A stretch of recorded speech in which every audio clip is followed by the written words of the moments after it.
સુરત શહેરમાં મુશળધાર વરસાદ. સુરતમાં આબ ફાટ્યું હોય તેવી સ્થિતિ છે. વહેલી સવારથી ધોધમાર વરસાદ અને વરસાદના કારણે અનેક વિસ્તારો પાણીમાં ગરકાવ.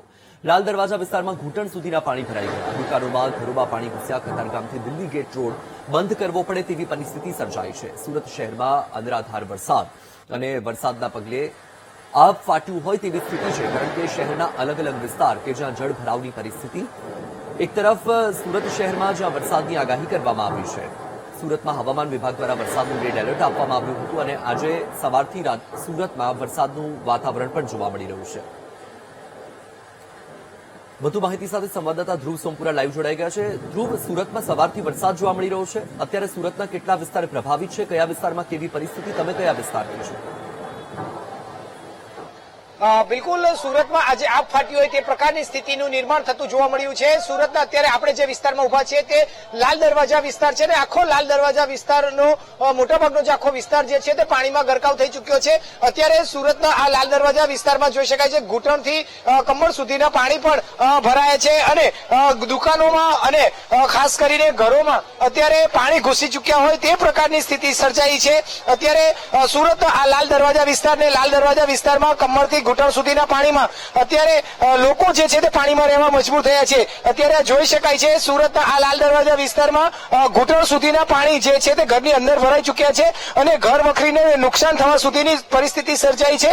આપણી સાથે ઘરના વ્યક્તિ જોડાય છે, તેની સાથે વાત કરીશું. બેન, આજે કઈ રીતનો ખૂબ વરસાદ પડ્યો અને ઘરમાં સુધી પાણી ભરાઈ ચુક્યા છે? કેટલી કાલથી બેન ભાઈ પાણી છે અમારા ઘરમાં. અમારે એટલે નાના નાના છોકરાઓ છે, પરિસ્થિતિ અમારી બી ખરાબ છે.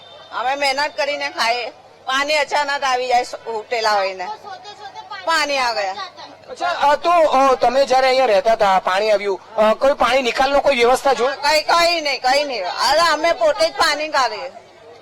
ઘર વખરીનો સામાન કેવી રીતે બચાવવાનું? બધું સબ બિગડ ગયા, અનાજ પાણી સબ બિગડ ગયા, ખાના સબ બિગડ ગયા, ખાના બી બિગડ ગયા અમારા સબ. બિલકુલ, એટલે અત્યારે જોઈ શકાય છે આ સુરતમાં આ પરિસ્થિતિ સર્જાઈ છે. જ્યારે આબ ફાટ્યું હોય તે પ્રકારની સ્થિતિ સર્જાતે તમામ જે લાલ ગેટ લાલ દરવાજા આખો જે વિસ્તાર છે તે પાણીમાં ગરકાવ થઈ ચુક્યો છે. સુરત અત્યારે બદલાઈ છે ને આખું સુરત પાણી થઈ ચુક્યું છે. અત્યારે લોકો જે છે તે હાલ અહીં પાણીમાં રહેવા માટે મજબૂર થયા છે. આપણે અન્ય કેટલાક લોકો સાથે વાત કરીશું. બેન, તમે જણાવશો આજે કેવો વરસાદ પડ્યો અને કઈ રીતની આખી સ્થિતિ પાણીમાં કેવી સ્થિતિ સર્જાઈ છે અને કઈ રીતે પાણીમાં રહેવા મજબૂર થયા છે? પાણીમાં તો 2-4 કલાકથી વરસાદ એવો વરસી રહ્યો છે ને કે પાણી 2 દિવસથી આવું જ વાતાવરણ જોવા મળી રહ્યું છે. એમાં કોઈ તંત્રનું કોઈ કામ જ બરાબર નથી.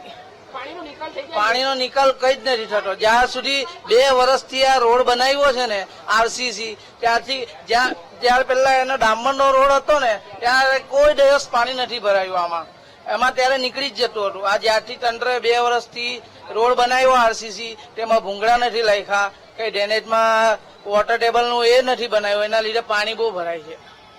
બિલકુલ, એટલે પાણી ભરાવાને કારણે લોકો જે છે તે અત્યારે હાલ રહેવા મજબૂર થયા છે. યોગ્ય નિકાલ જે નથી થતો તેના કારણે અત્યારે આ સ્થિતિ સર્જાઈ છે. અત્યારે જોઈ શકાય છે સુરતના જુદા જુદા વિસ્તારમાંથી અત્યારે ખાસ કરીને સુરતના આ લાલ દરવાજા વિસ્તાર કે જ્યાં ઘરોમાં પાણી ભરાઈ ચુક્યા છે અને લોકો પાણીમાં રહેવા મજબૂર થયા છે. ગતરોજ પણ જયારે મુશળધાર વરસાદ વરસ્યો હતો, 2 કલાકમાં 4 ઇંચ વરસાદ વરસ્યો હતો, ત્યારે પણ અહીં પાણી જે છે તે ભરાયા હતા. હવે આ આખા વિસ્તાર તમને પડે અપડેટ આપી રહ્યો છું, માહિતી આપી રહ્યો છું. ત્યારે આ તો મુખ્ય જે ઘરોમાં પાણી ભરાઈ ચુક્યા છે એટલું જ નહીં, પરંતુ આ આખા વિસ્તારને બાંધમાં લીધો છે. ત્યારે હવે તમને મુખ્ય માર્ગ પરના જે દ્રશ્ય બતાવવાનો પ્રયત્ન કરવા જઈ રહ્યો છું કે ત્યાં આખી કઈ રીતની પરિસ્થિતિ સર્જાઈ છે. રસ્તાઓ બંધ કરવા પડે તે પ્રકારની સ્થિતિ જે છે તે અત્યારે બની રહી છે. અત્યારે સુરતમાં આ લાલ દરવાજા સહિતનો આ જે વિસ્તાર જે છે તે આખો પાણીમાં ગરકાવ થઈ ચુક્યો છે અને સુરત મહાનગરપાલિકાની ટીમ જે છે તે અત્યારે આ પાણીનો ઝડપથી નિકાલ થાય તે માટે પ્રયત્ન કરી રહી છે, પરંતુ કોઈ જ પ્રકારનો ઝડપથી નિકાલ નથી જોવા મળી રહ્યો.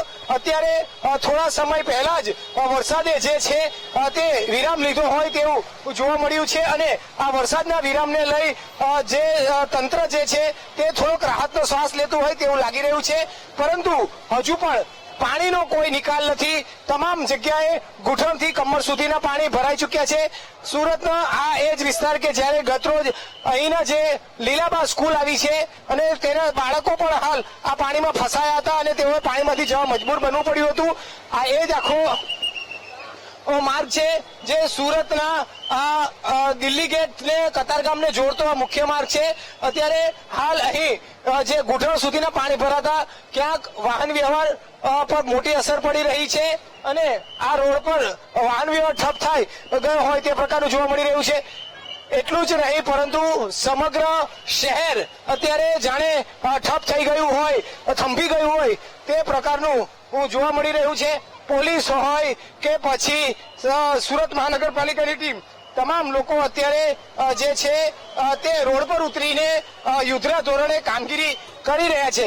પરંતુ લોકો જે છે તે ભારે પરેશાનીનો સામનો કરી રહ્યા છે, મુશ્કેલીનો સામનો કરી રહ્યા છે.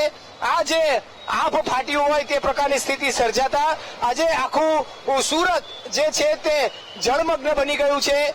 લોકો એક પછી એક રોડ બદલીને જવાનો પ્રયત્ન કરે છે પણ તમામ જગ્યાએ તેમને પાણીનો સામનો કરવો પડી રહ્યો છે. ક્યાંક લોકો હેરાન થાય છે, વાહન ચાલકો હેરાન થાય છે, સ્થાનિક લોકો હેરાન થાય છે.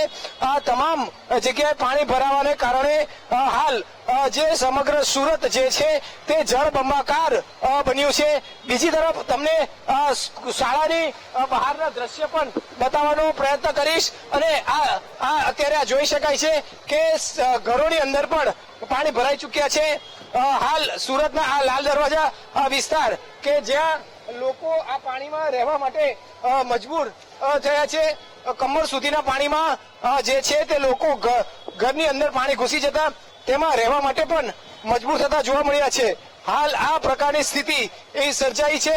તમે જણાવશો ક્યાં રહો છો અને અત્યારે કેવી સ્થિતિ સર્જાઈ છે? અમારે રહેવાનું અહીંયા લાલ દરવાજા કિલ્લા સેટ શાક માર્કેટ જે છે ત્યાં રહેવાનું છે. કાયમની સમસ્યા છે સાહેબ.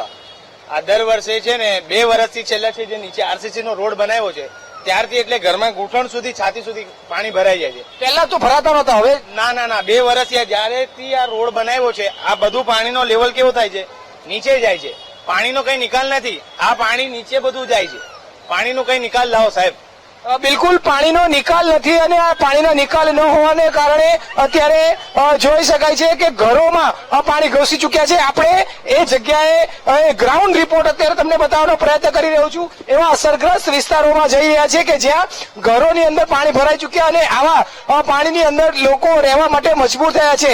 સુરતનો અત્યારે આ લાલ દરવાજા વિસ્તાર કે જ્યાં પહેલા કોઈ દિવસ પાણી નહોતા ભરાતા અને તે આ પ્રકારના વરસાદમાં જ પાણી ભરાઈ ચુક્યા છે તે રીતે અત્યારે હાલ સ્થિતિ જોવા મળી રહી છે. અત્યારે હાલ જે રીતે આખી સ્થિતિ સર્જાઈ છે તેમાં લોકો આવા પાણીની અંદર ઘરોની અંદર રહેવા માટે મજબૂર થયા છે. જોઈ શકાય છે કે ઘૂંટણ સુધીના પાણી, કમર સુધીના પાણી અને તમામ ઘરોની અંદર ફરી વળતા બાળકો હોય, મહિલાઓ હોય, તમામ અત્યારે તેઓના જે જગ્યાએ છે ત્યાં સ્થગિત થઈ ચુક્યા છે. રહેવા માટે ત્યાં ને ત્યાં સ્ટોપ થઈ ચુક્યા છે અને હવે તેઓ આ પાણીનો ઝડપથી કઈ રીતે નિકાલ થાય તે માટેના પ્રયત્નમાં લાગ્યા છે. તંત્રની મદદ આવે તેની માટે લાગ્યા છે.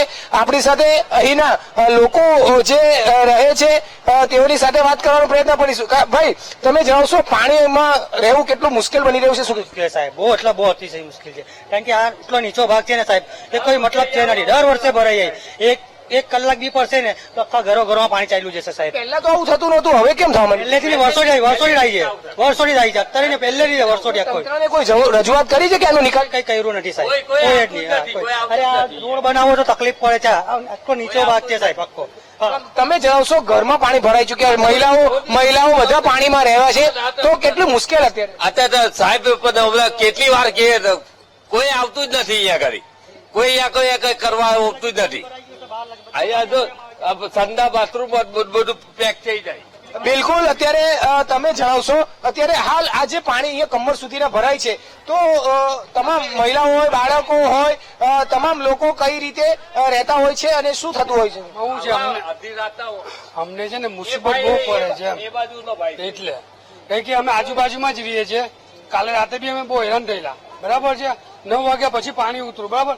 હવે અમે 2 કલાક થઈ ગયા ત્યારે પાછું પાણી આવી ગયું. તમારે કરવાનું અમે એટલા હેરાન થઈએ છીએ. અમે કોને કહી શકીએ? એમ મને કહો. ચલો તંત્ર જયારે કઈ વાત સાંભળે છે ખરી કોઈ કીધું છે કોઈ સાંભળતું નથી બરાબર છે. અમારે ઘડી ઘડી બધાને બોલાવવા પડે, ત્યારે આ બધી ગટર ખોલવી પડે, પછી આ પાણી જાય. તો બી જતું નહીં પાણી, કે રસ્તા બધા બ્લોક થઈ ગયેલા છે. કાલે અમે બહુ હેરાન થઈ ગયેલા એમ. બિલકુલ લોકો અહીં ખૂબ જ હેરાન પરેશાન થતા જોવા મળી રહ્યા છે. ઘરોમાં પાણી ભરાઈ ચુક્યા છે. બીજી તરફ જે પોલીસ હોય, મહાનગરપાલિકાનું તંત્ર હોય, તે હવે આજે આપ ફાટે તેવી સ્થિતિ સર્જાઈ છે. તેને લઈને અત્યારે રોડ પર ઉતરી આવી છે, ખડે પગે કામ કરી રહી છે. પરંતુ પાણીનો જે નિકાલ થવો જોઈએ તે નિકાલ ન થવાને કારણે અત્યારે લોકો જે છે તે ભારે હાલાકીનો સામનો કરી રહ્યા છે.